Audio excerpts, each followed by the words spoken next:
Bab 265. Samuel akhirnya mengerti. Menunjuk Helen dan berkata, "Ya, Helen. Jika kalian bertiga berlutut padaku, aku akan memberi hukuman yang lebih ringan. Jika tidak, kalian bertiga akan menyesalinya." Ketika kedua orang ini berkata, Helen dan lainnya tercengang. Apakah kedua orang ini bodoh? Apakah mereka tidak tahu situasinya? Apakah sekarang mereka sudah putus asa? Sudah tidak waras? Ketika Samuel mengatakan ini, mereka bertiga sangat marah. "Kalian belum sadar. Kalian bertiga keledai bodoh." Samuel mencibir. Untuk pertama kalinya, merasa ada orang sebodoh itu. Helen berteriak langsung, "Hajar! Hajar sampai mati. Hari ini aku hanya ingin melihat mereka merangkak keluar dari sini." Helen memberi perintah. Semua pelatih olahraga yang sudah tidak sabar bergegas maju, memainkan tongkat besi di tangan mereka. Duar, detik-detik terakhir, tiba-tiba pintu yang terkunci didobrak paksa. Saat berikutnya, sekelompok besar orang berseragam bergegas masuk. Ada polisi dan prajurit. "Jangan bergerak, letakkan senjatamu. Jangan bergerak." Sekelompok pelatih telah dilumpuhkan ke tanah sebelum menyadari apa yang sedang terjadi. Rasa sakit menghantam tanah karena terbentur keras, membuat mereka tersadar. Polisi dan prajurit sudah datang. Semua ini berakhir. Mereka jelas akan berakhir. Pelatih-pelatih itu hanya mendambakan kecantikan Helen. Jadi datang untuk memberi mereka pelajaran. Mereka tidak menduga ini akan menjadi masalah besar. Tidak hanya mereka. Helen dan lainnya juga tercengang. Cory memandang Nathan dengan heran dan berseru, "Kamu berani memanggil polisi? Bisa dikatakan tidak. Mereka mencari kalian karena urusan lain. Tapi kebetulan melihat kalian membawa senjata. Mungkin nanti akan bertambah tuduhan percobaan pembunuhan." Nathan tertawa. Helen dan lainnya melongo. Kalau lapor polisi, maka yang datang hanya polisi saja. Mengapa pasukan tentara juga datang? Bingung. Sangat membingungkan. Hector Reilly, kepala polisi kota Saikwan, memimpin tim. Dia menunjukkan surat perintah penangkapan. "Menurut bukti kuat, Helen dan kalian berdua telah melakukan kejahatan. Melukai dengan sengaja. Penipuan komersial, penggelapan dana publik, membocorkan rahasia perusahaan. Anda sekarang ditahan. Ada dua lagi tidak mengindahkan pernikahan dan perencanaan pembunuhan bersenjata." Hector Reilly menambahkan dua tuduhan lagi. Lagi pula, semua orang melihat kejadian ini. Tuduhan-tuduhan kejahatan ini cukup membuat mereka kewalahan. Ternyata masih ada tuduhan lainnya. Mendengar tuduhan ini, ketiganya tercengang. Dalam hati berkata, berakhir sudah. Semua telah terbongkar. Mereka semua mengakui telah bersalah atas semua tuduhan ini. Tapi ada apa dengan tentara ini? Untuk apa mereka di sini? Ketiganya bingung.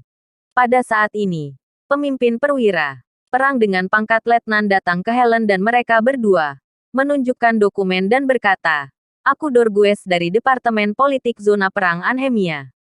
Dengan bukti kuat, kalian bertiga dicurigai merusak pernikahan militer.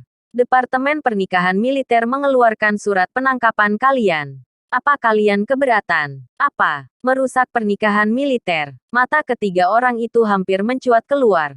Memang benar Helen selingkuh. Bagaimana bisa dikaitkan dengan pernikahan militer? Samuel juga bukan prajurit militer. Pernikahan militer macam apa yang terlibat? "Letnan, aku keberatan. Dari mana pernikahan militer itu? Kami tidak mengerti." Cory keberatan. "Ya, dari mana asalnya kejahatan pernikahan militer? Letnan, sepertinya ada kesalahan." Helen dan Jarvis juga menatapnya, bingung. Bab 266. Dorgues melirik Samuel dan berkata, "Karena dia adalah seorang prajurit, Helen selingkuh dalam pernikahan. Kalian merusak pernikahan militer." "Apa? Dia seorang prajurit. Kenapa aku tidak tahu? Aku sudah bersamanya selama 10 tahun. Dan aku bahkan tidak tahu dia seorang prajurit militer." Helen benar-benar terpana. Cory Baxter dan Jarvis juga berkata, "Ya, prajurit macam apa itu Samuel?" Dorgues mencibir. "Prajurit Samuel adalah ahli teknis dari pabrik kami di zona perang. Bertugas di tempat kami." "Apa? Orang dari pabrik zona perang? Kenapa aku tidak tahu?" Jantung Helen hampir loncat keluar melalui tenggorokannya. Samuel mendatangi mereka bertiga. mengeluarkan dan menggoyangkan kartu identitasnya di depan mata mereka.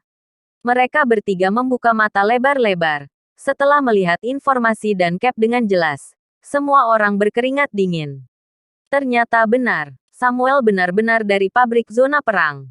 Kapan ini terjadi? Kenapa dirinya tidak tahu? Mata Helen hampir mencuat keluar. Cory tiba-tiba bereaksi. Memandang Nathan dengan ketakutan dan berkata, "Jadi itu sebabnya kamu tidak mengizinkan perceraian hari itu." Nathan tersenyum. Ya, kebetulan. Awalnya berpikir bahwa wanita ini tidak dapat memutuskan pernikahan dengan mudah. Tidak disangka. Bakat Samuel yang luar biasa disukai oleh pabrik zona perang dan dipekerjakan sebagai konsultan teknis. Selama ini, kalian masih tetap berzina. Tentu saja kalian merusak pernikahan militer. Kamu, Cory hampir pingsan karena marah. Helen dan Jarvis saling memandang dan hampir putus asa. Nathan telah memperhitungkan semua, bahkan jika Samuel baru saja memasuki pabrik zona perang. Mereka tidak bisa lepas dari kejahatan merusak pernikahan militer. Melihat reaksi ketiganya, Samuel merasa puas. Hahaha, apa kalian pernah memikirkan hari ini akan terjadi? Bukankah kalian tidak mempercayai karma? Bukan berarti tidak ada karma. Hanya waktu kalian belum tiba. Samuel tertawa. Cory mengingat sesuatu dan berkata, "Kalian menuduhku merusak pernikahan militer. Apa ada bukti?" Melihat ada harapan, Helen juga membela diri. "Ya, Anda harus menunjukkan bukti." Nathan tersenyum. Dia mengeluarkan peranti berisi rekaman dan menayangkan di dinding menggunakan proyektor. Itu adalah video mereka bertiga mempermalukan Samuel tadi malam. Tidak hanya mengakui perselingkuhan, juga mengakui penggelapan dana publik, penganiayaan yang disengaja dan tuduhan lainnya. "Apa? Kamu membawa kamera dan perekam suara?" Setelah mengetahui kebenarannya, mereka benar-benar panik.